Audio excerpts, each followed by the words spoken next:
Manque de trésorerie, désintérêt des copropriétaires, différents dispositifs existent pour prémunir les copropriétés de leur dégradation et anticiper le besoin de travaux. Les copropriétaires se réunissent en assemblée générale.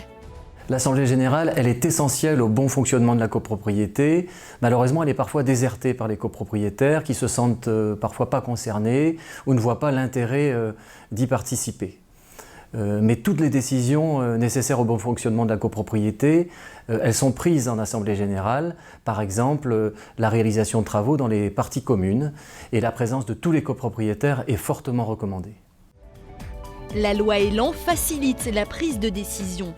La loi Elan permet désormais aux copropriétaires de participer à l'Assemblée générale par visioconférence ou par tout autre moyen de communication électronique et même par correspondance.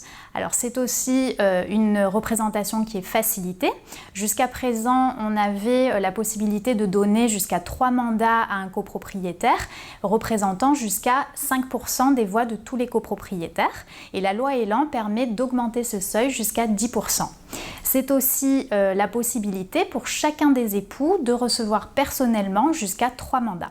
Évaluation du besoin des travaux, des dispositifs préventifs. Il existe différents dispositifs préventifs qui ont été mis en place pour évaluer les besoins à travaux dans les copropriétés. Tout d'abord, le diagnostic technique global, le DTG.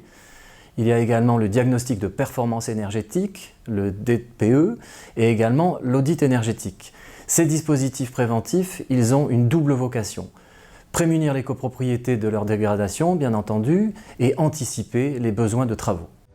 Les copropriétaires doivent constituer un fonds de travaux. Il s'agit d'une épargne qui est alimentée par des cotisations annuelles des copropriétaires. C'est une épargne qui appartient à la copropriété et qui permet de faire face à des travaux à venir. Il doit être constitué à l'issue d'une période de 5 ans suivant la réception de l'immeuble.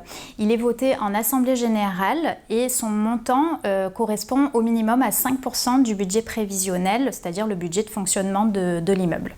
Attention, le fonds de travaux n'est pas obligatoire lorsque l'immeuble comporte moins de 10 lots ou lorsque le diagnostic technique global ne fait pas apparaître de besoin de travaux sur les 10 années à venir.